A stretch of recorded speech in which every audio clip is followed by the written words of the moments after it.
그는 코로나 상황으로 직장을 잃고 생활고를 겪게 됩니다. 그때 하나님을 믿으면 은혜와 축복이 임하고 하나님이 도와주실 거라 생각합니다. 하지만 기도의 응답을 받지 못하는데, 이런 역경 속에서 그는 옳지 못한 믿음의 관점을 어떻게 바로잡고 하나님의 축복을 받게 되었을까요? 경험을 통해서 무엇을 얻게 되었을까요?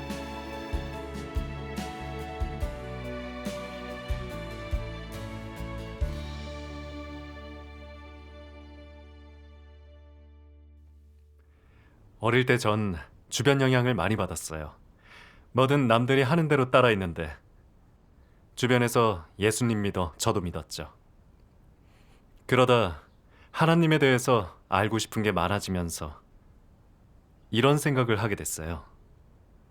왜 하나님을 믿어야 되지? 하나님은 어떻게 알 수 있지? 이 사악하고 어두운 세상에 진리는 어디에 있을까? 사람은 왜 고달프게 사는 거지? 이런 문제들이 수수께끼처럼 좀처럼 풀리지 않았어요. 다행인 건 제가 전능하신 하나님의 복음을 받아들이고 그 궁금증을 하나님 말씀에서 찾게 된 거예요.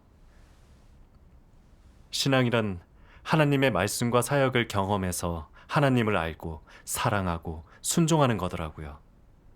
또 하나님은 말세의 심판, 형벌과 시련, 연단으로 사람의 폐괴를 정결케 하신다는 걸 알게 됐어요.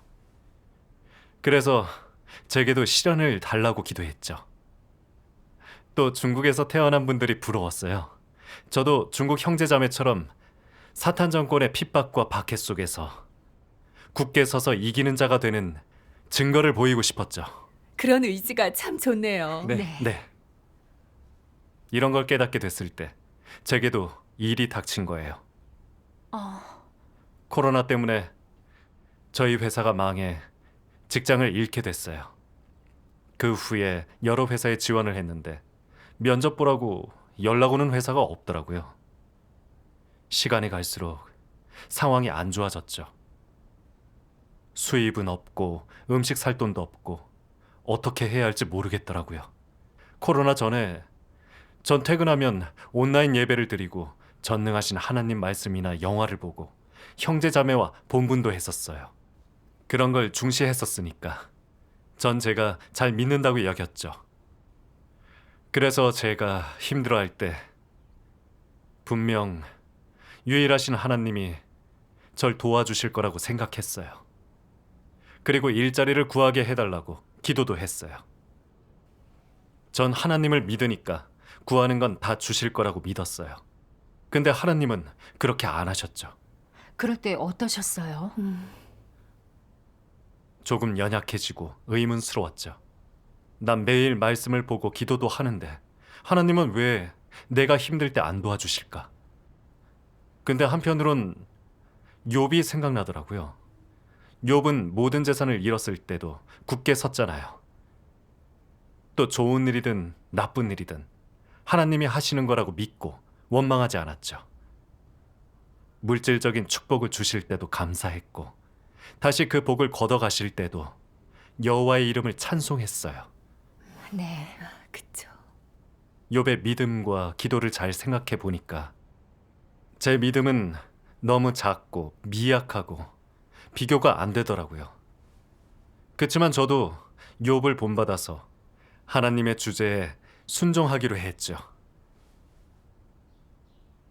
근데 바로 먹고 사는 문제에 직면하게 되니까 막막해지는 거예요. 전 믿은 지 3개월밖에 안 돼서 아는 말씀도 적은데 핸드폰 데이터도 다 써서 온라인 예배를 드릴 수 없게 된 거예요. 그저 기도만 했어요. 하나님, 제가 살고 죽는 것도 당신 손에 있습니다. 제가 죽는데도 하나님의 안배에 순종하겠습니다. 기도하니까 마음이 편안했어요. 근데 바로 그날 놀라운 일이 일어났어요. 삼촌한테 갑자기 연락이 왔는데 일하러 오겠냐고 묻는 거예요. 아멘. 하나님이 길을 열어주신 거네요. 네. 네. 건축일은 좀 힘들었지만 일주일 사이에 한동안 먹고 살 돈은 벌 수 있었어요. 하나님께 감사했죠. 아멘. 그제야 가만히 생각해 보게 됐어요. 하나님께 직장을 구하는 기도를 할 땐 응답이 없었는데 왜 순종하겠다는 기도에는 도움을 주셨을까?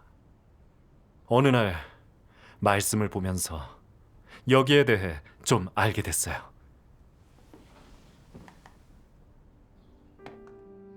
전능하신 하나님 말씀.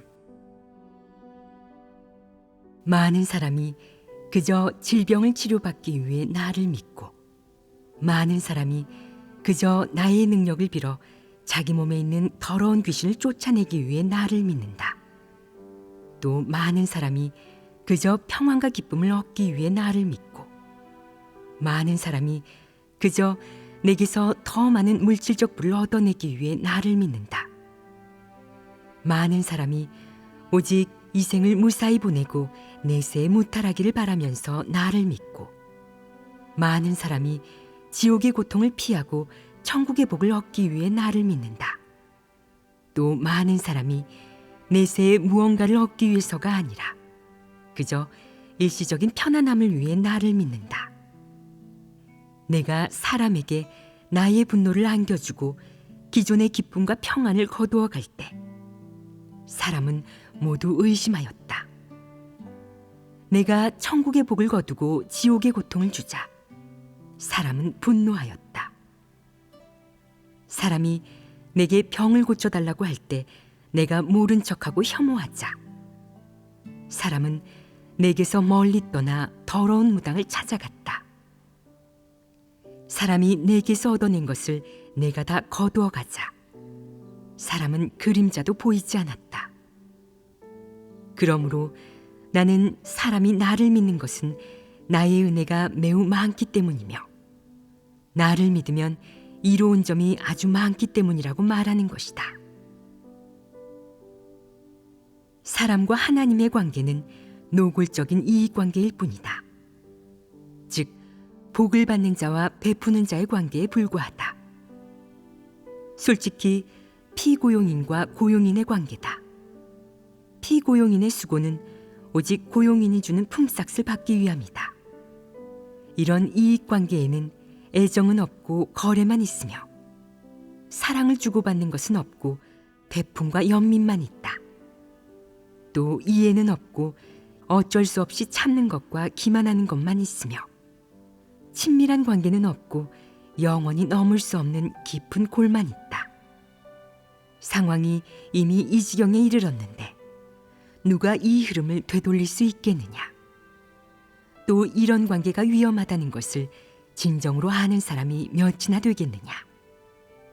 확신컨대 모두가 복을 받는 기쁨에 도취되어 있을 때 사람과 하나님의 관계가 이처럼 난감하고 차마 볼 수 없는 지경에 이르렀음을 깨달은 자는 아무도 없을 것이다.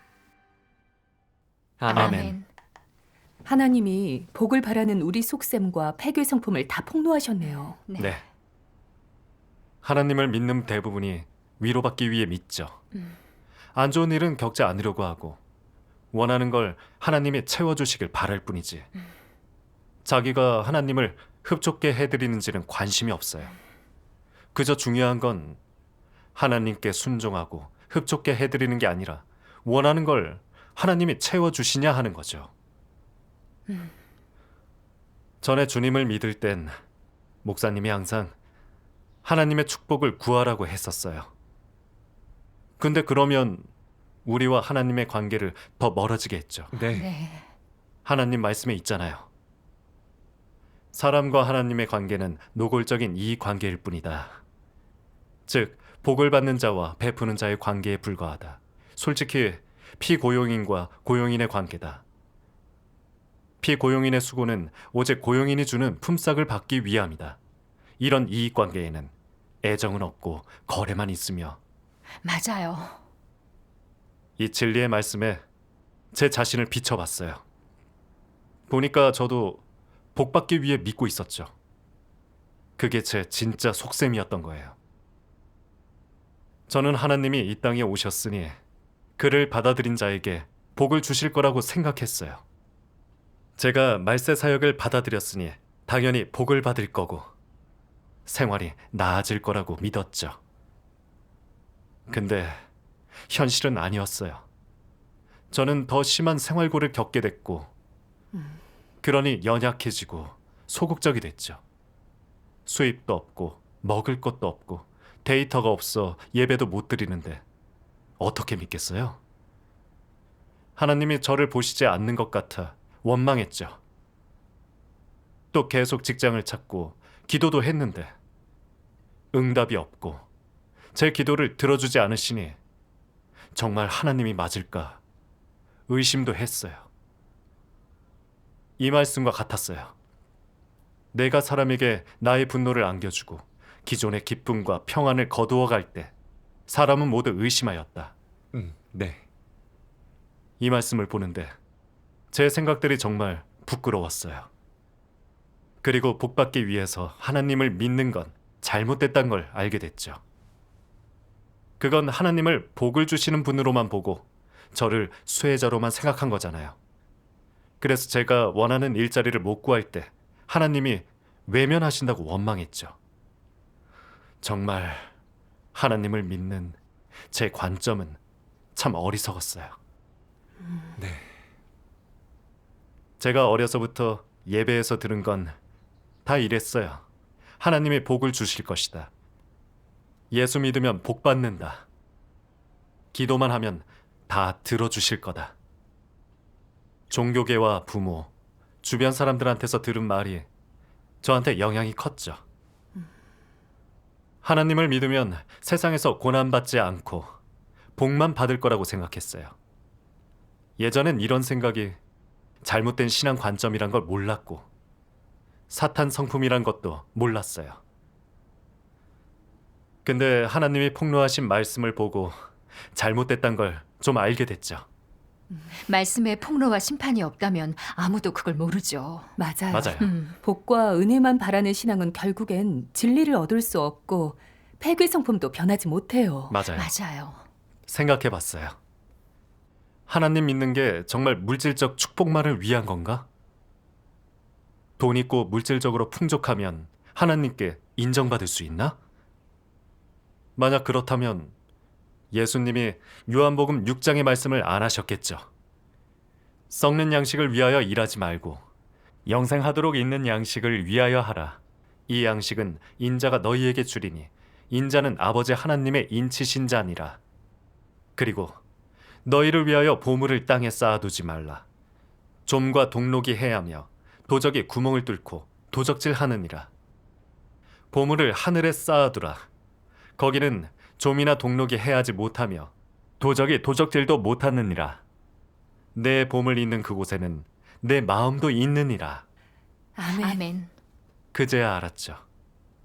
하나님께 물질적 축복을 구하는 건 사람의 욕심이자 폐괴 성품이고 가증스러운 거죠. 네. 그건 우리가 사탄에게 미혹돼 하나님의 신분을 모르고 창조주께서 우리 운명을 주재하신다는 사실을 모르기 때문인 거예요.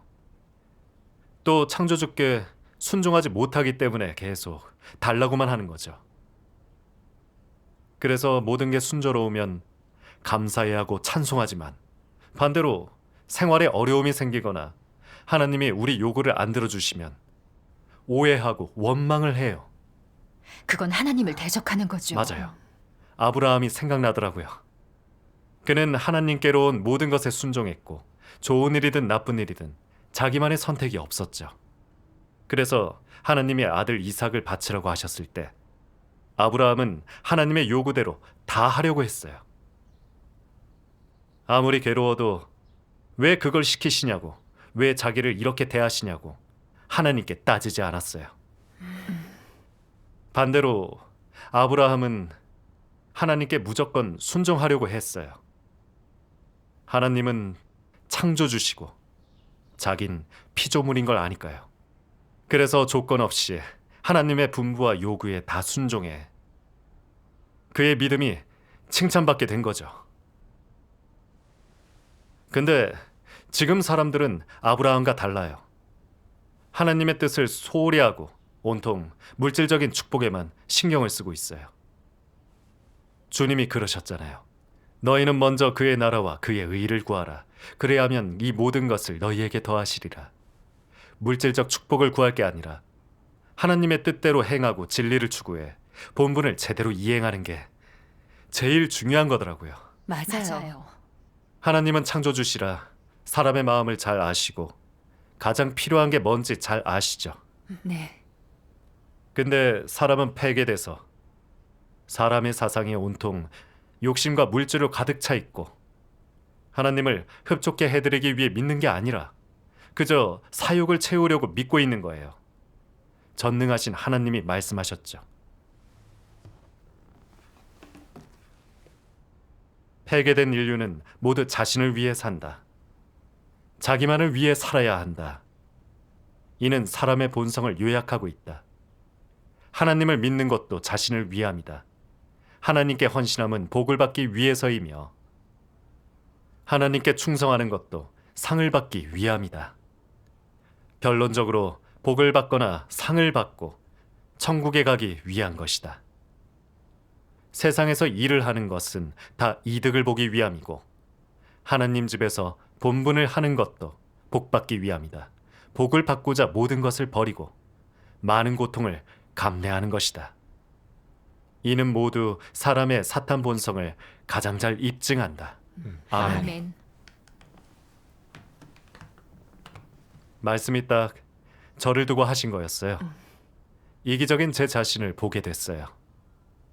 또 자기 생각에 맞지 않는 환경이 임할 때는 복과 은혜만 구할 게 아니라 기도하고 순종해야 하더라고요. 네. 맞아요. 근데 그 후에 또다시 같은 문제가 생긴 거예요.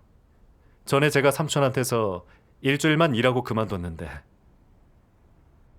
집에서 본분에만 집중하다 보니 돈이 금방 떨어졌죠. 다음 끼니도 장담할 수 없고 일자리도 찾기 어려웠어요. 제가 학교 졸업을 안 해서 구직 신청 자격이 안 됐거든요. 가진 게 없는 데다가 데이터 살 돈도 없는데 본분을 하려면 데이터가 필요하잖아요. 이런 걸 생각하면 막막해져서 조금 연약해지더라고요. 근데 그때 어머니한테서 연락이 왔는데 코로나 때문에 식구들이 먹고 살기 너무 힘들다고 제 도움이 필요하다는 거예요. 어머니까지 그렇게 고생하신다니까 괴롭고 슬펐어요. 방법이 안 보였죠. 제가 남들에 비해 겪는 고통이 많은 것 같고 제가 제일 힘든 것 같았어요. 하나님의 뜻이 뭔지 모르겠더라고요. 매일 본분을 열심히 하고 있으면 하나님이 살펴주셔야 하는데 왜 이렇게 힘든 상황만 생기나 싶었어요. 하나님의 뜻을 알 수 없을 때는 기도 많이 하면서 찾고 구해야 해요. 네. 안 그래도 말씀 많이 보고 찬양도 많이 듣고 그랬는데 하나님의 뜻을 알 수 있는 말씀을 보게 됐어요.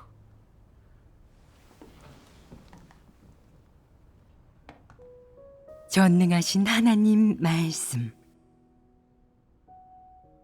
사람이 하나님을 믿을 때 추구하는 것은 다 나중에 복을 얻는 것이다. 이것이 사람이 하나님을 믿는 목적으로 모두들 이러한 속셈과 기대를 가지고 있다. 그러나 인간의 본성에 있는 폐괴된 것들은 반드시 시련으로 해결받아야 하며 사람의 내면에 정결케 되지 않은 부분이 있고 드러내는 폐괴 성품이 있다면 반드시 그 부분에서 연단을 받아야 한다. 이것이 하나님의 안배이다. 하나님은 환경을 배치해 내가 그 환경 속에서 연단을 받으면서 자신의 폐괴를 알 수 있게 한다. 그렇게 함으로써 마지막에는 죽음을 맞이한다고 할지라도 자신의 의도와 욕망을 내려놓고 하나님의 주제와 안배에 순종하게 하는 것이다. 그러므로 사람을 놓고 말하면 몇 년간의 연단과 어느 정도의 고난을 겪지 않는다면 사람은 생각과 마음 속에서 폐괴된 육체의 통제를 벗어나지 못할 것이다. 사람이 사탄에게 통제되는 부분이 있고 자신의 욕망과 요구가 있다면 그 부분에서 고난을 겪어야 한다. 오직 고난 속에서만이 공과를 배울 수 있다. 즉, 진리를 얻고 하나님의 뜻을 깨달을 수 있다는 것이다. 사실 수많은 진리는 다 고난과 시련을 겪는 과정에서 깨닫게 된다. 편안하고 순탄한 환경 속에서 하나님의 뜻을 깨닫고 하나님의 전능과 지혜를 인식하고 하나님의 공의 성품을 느낄 수 있는 사람은 아무도 없다. 그것은 불가능한 일이다.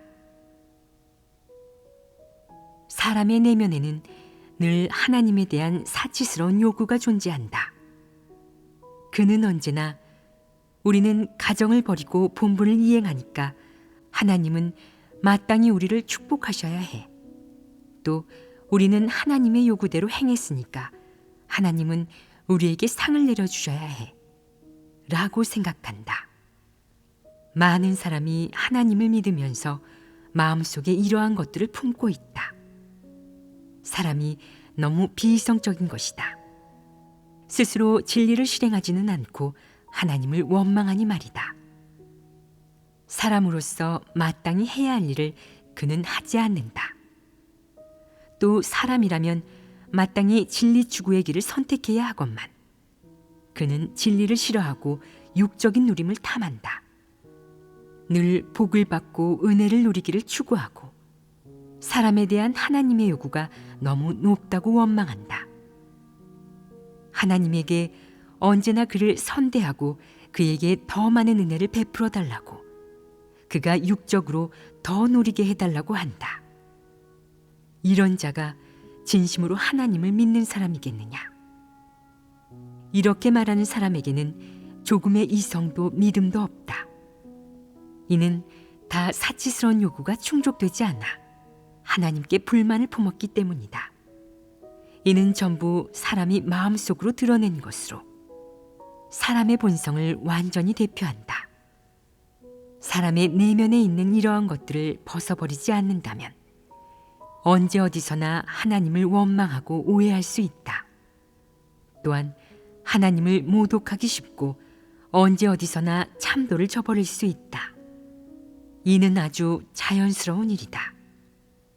아멘. 아멘. 이 말씀을 통해 깨달았죠. 전 매일 가족 걱정도 안 할 정도로 본분에 전념을 했었는데 이렇게 헌신하면 복을 주셔야 한다고 여겼던 거죠. 하나님께 많은 보상을 바라는 게 아니라 생활 유지할 직장만 주시길 바랐고 직장을 찾게 되면 본분을 잘할 수 있다고 생각했어요. 전 이게 합리적이고 지나친 게 없다고 여겼어요. 근데 말씀을 보면서 반성하니까 그런 요구와 욕심을 가졌다는 건 하나님께 순종이 없다는 거고 제 걸 요구하고 있다는 거였죠. 그리고 또 깨달은 건 늘 하나님께 무리한 요구를 하는 사람은 진리를 실행하기 어렵다는 거예요. 또 자기 요구가 채워지지 않으면 하나님을 배반하고 떠날 수 있고요. 그렇죠. 감사했어요. 제게 어려움이 닥친 이유를 알게 됐으니까요. 겉으로 보면 고생을 많이 하고 있고 불쌍하지만 사실은 고통의 연단을 받고 있는 거였죠. 좀 힘든 건 맞지만 하나님이 절 버리신 건 아니었어요. 그건 하나님을 믿는 제 잘못된 목적과 불순물을 알게 하고 올바른 방향으로 나아가도록 바로잡아 주시려는 거였어요. 네. 아멘. 되돌아봤어요. 난 정말 좋은 직장에서 돈 벌고 싶지 않았나? 데이터와 생계 걱정에 대한 요구가 없었나? 아무런 어려움 없이 순탄하게 본분을 하고픈 바람이 없었나? 아니, 있었어요. 난 그런 걸 바라고 있었는데 왜 하나님은 안 주셨을까? 너무 불행하거나 운이 안 좋아서? 아니요. 전 행운하였죠. 하나님의 사랑을 받았으니까요. 맞아요. 네. 하나님이 제게 이런 상황을 주신 건 진리를 구하고 공과를 배워 믿음의 불순물을 정결케 하기 위함이었죠. 만약 제가 아니라고 편하게 하나님을 믿고 이런 힘든 상황을 겪지 않았더라면 하나님에 대한 제 믿음과 사랑에는 늘 욕심과 불순물이 섞여 있고 인정받을 수 없겠죠. 하나님은 사람이 하나님께 진실하고 충성되고 순종적이길 바라세요. 네. 자녀의 경우 아버지가 물질적으로 채워줄 때는 아버지를 사랑하다가 채워주지 않으면 아버지를 미워하면서 자기가 필요한 걸 안 주기 때문에 아버지도 아니고 존중 못하겠다고 하면 어떤 자식이겠어요? 양심과 이성이 없는 페류나잖아요. 아주 적절한 예를 드셨네요. 아멘. 제가 임한 상황이 바로 그랬어요. 제가 이런 상황을 겪어야 제 믿음 속의 불순물이 깨끗해질 수 있죠. 또 이 말씀을 봤어요.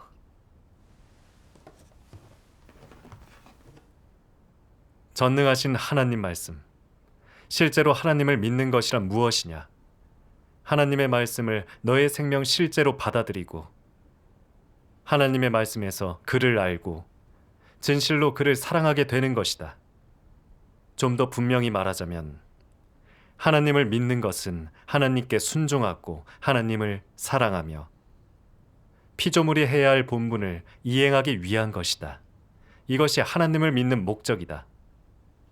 반드시 하나님의 사랑스러움과 존경스러움을 알고 하나님이 피조물에게 행하는 사역이 구원이요 온전케 함이라는 것을 알아야 한다.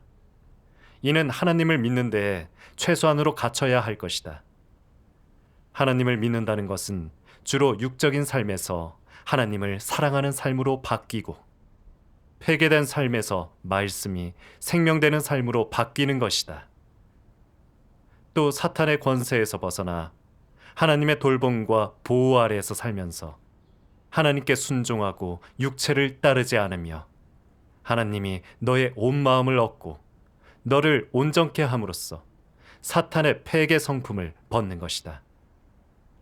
하나님을 믿는 것은 주로 하나님의 큰 능력과 영광이 너에게 나타나게 하고 하나님의 뜻대로 행하며 하나님의 계획을 이루어 사탄 앞에서 하나님을 증거하기 위함이다.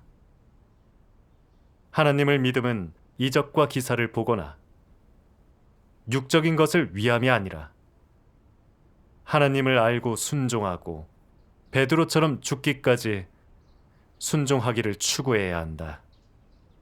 이를 위해 하나님을 믿는 것이다. 말씀을 먹고 마시는 것도 하나님을 알고 그를 만족해 하기 위함이다. 말씀을 먹고 마시면 하나님에 대해 더 알게 되는데 그런 뒤에야 하나님께 순종할 수 있다. 하나님에 대해 알아야 하나님을 사랑할 수 있다. 이것이 하나님을 믿는 자가 가져야 할 목적이다. 아멘. 아멘.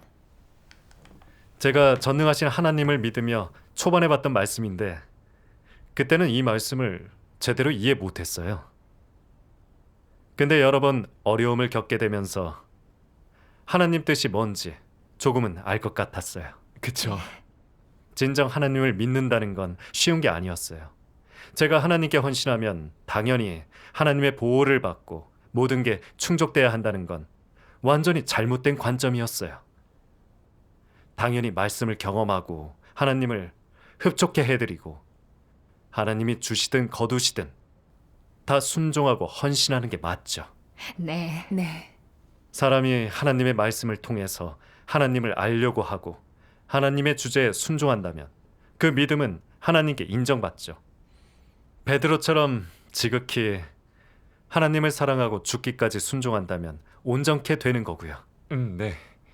제가 올바른 관점을 갖고 믿을 수 있게 해주신 하나님께 감사했어요. 마음속이 너무 평안했어요. 그래서 순종하겠다고 기도하면서 이 고난을 이길 수 있게 힘을 달라고 했죠. 아멘.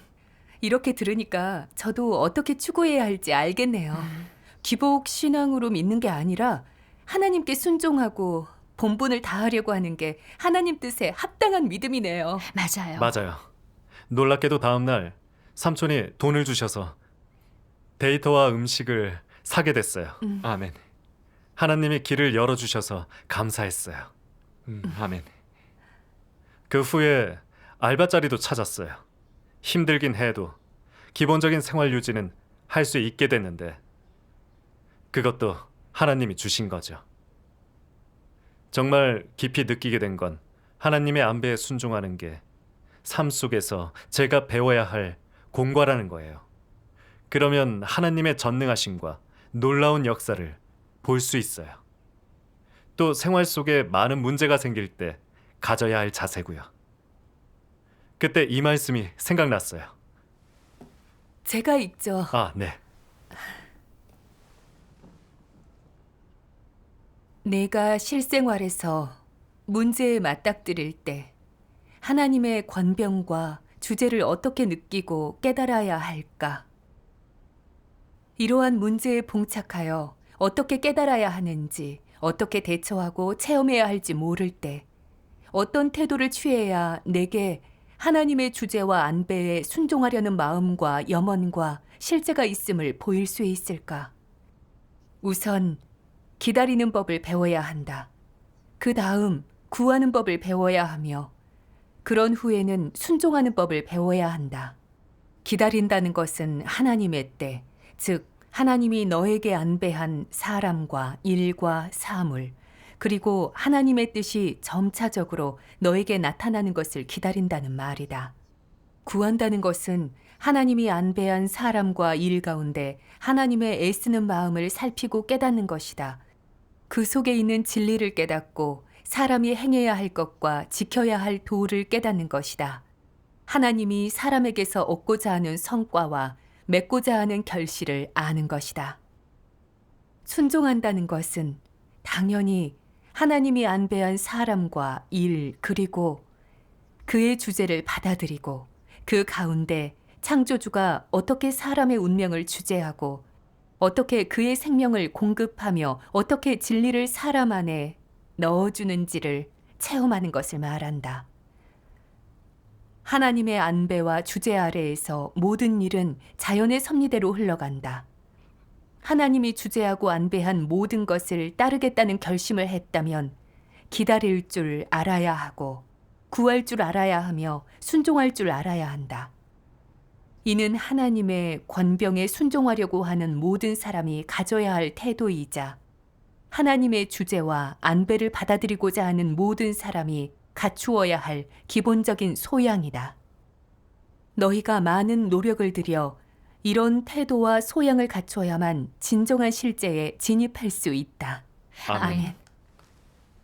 예전에도 이 말씀을 봤었는데 이런 고난을 겪고 나서 다시 보니 다르게 느껴졌어요. 이 말씀에서 깨달았죠. 하나님 뜻을 구하고 기다리고 순종하는 건 문제가 생겼을 때 취해야 할 첫 자세였어요. 네. 그 기다림은 가만히 있는 게 아니라 기도하고 말씀 보면서 하나님의 뜻을 구하고 반성을 해보는 거죠.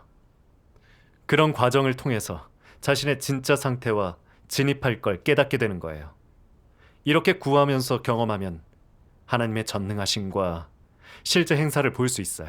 아멘. 아멘. 모든 일에서 구하고 기다리고 순종하는 그런 실행이 너무 중요한 거죠. 네, 맞아요. 맞아요. 처음엔 알바가 힘들어서 생활을 유지할 정도로 한 달 정도만 하고 그 외에는 본분에 집중하려고 했어요.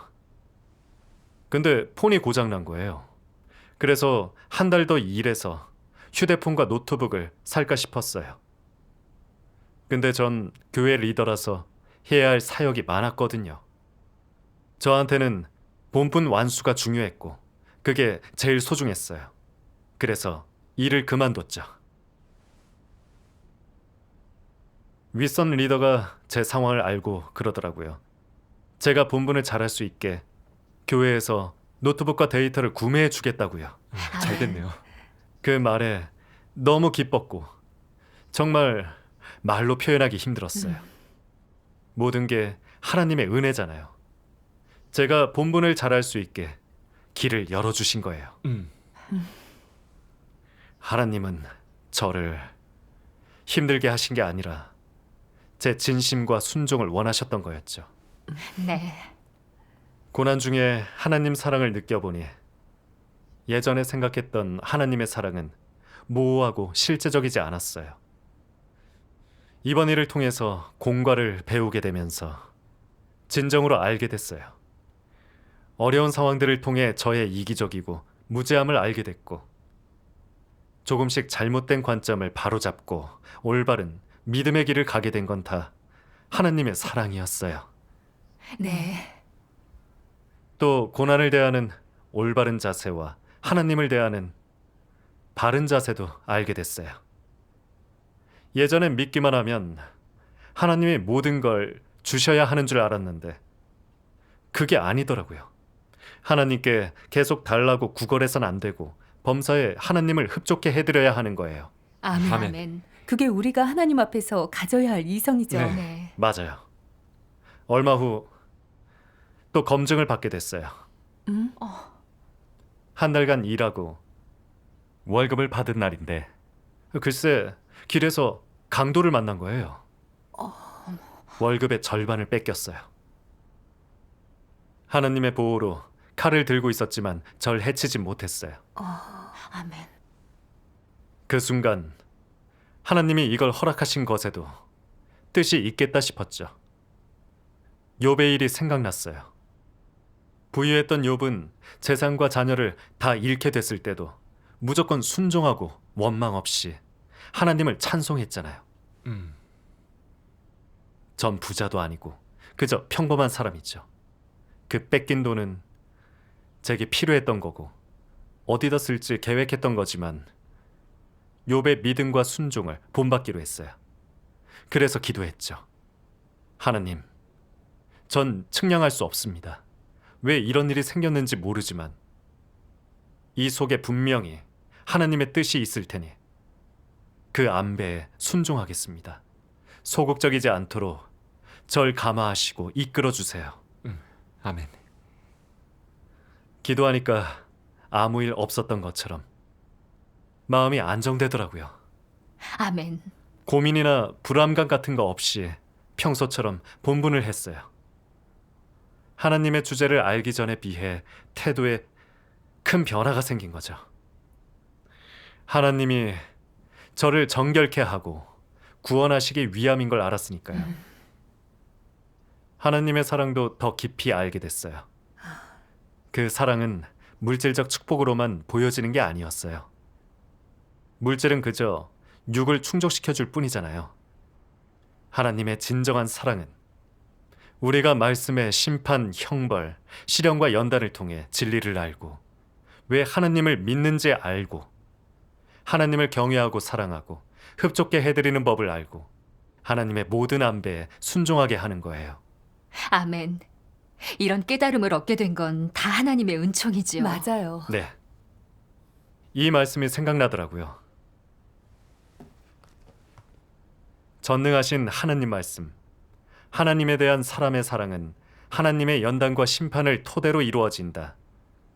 내가 하나님의 은혜로 말미암아 가정이 평안하거나 물질적 축복만 받았다면 하나님을 얻었다고 할 수 없으며 하나님을 제대로 믿는다고도 할 수 없다. 하나님이 육신을 입고 와서 은혜의 사역을 하며 사람에게 어느 정도의 물질적 축복을 준 것은 분명한 사실이다. 그러나 은혜와 자비, 긍휼만으로는 사람을 온전케 할 수 없다. 사람은 체험 과정에서 하나님의 사랑을 어느 정도 느끼고 하나님의 자비와 긍휼도 보았다. 그러나 한동안 체험한 후에는 그의 은혜와 자비, 긍휼로 사람을 온전케 할 수 없고 사람의 내면에 있는 폐괴된 것들을 들춰내지 못하며 사람의 폐괴 성품을 벗겨버릴 수도 없고 사람의 사랑과 믿음도 온전케 하지 못한다는 것을 보게 되었다. 하나님의 은혜 사역은 한 단계 사역일 뿐이기에 은혜를 누리는 것으로는 하나님을 알 수 없다. 하나님은 무엇을 통해 사람을 온전케 하느냐? 그의 공의 성품을 통해 온전케 한다. 하나님의 성품은 기본적으로 공의, 진노, 위엄과 심판, 저주이며 하나님은 사람을 온전케 할 때 주로 심판의 방식을 택한다. 아멘. 이 말씀이 마음에 다가왔어요. 하나님의 말세의 심판은 사람을 정결케 하고 변화시키는 사역이에요. 우리 믿음 속의 불순물 그리고 우리의 폐계 성품은 오직 말씀의 심판과 형벌, 시련과 연단으로 정결케 될 수 있어요. 은혜를 누리는 것만으론 절대 그렇게 될 수 없죠. 하나님의 말씀이 없었고 이런 고난이 없었더라면 전 이런 걸 몰랐을 거예요. 네. 하나님께 감사드려요. 아멘. 아멘.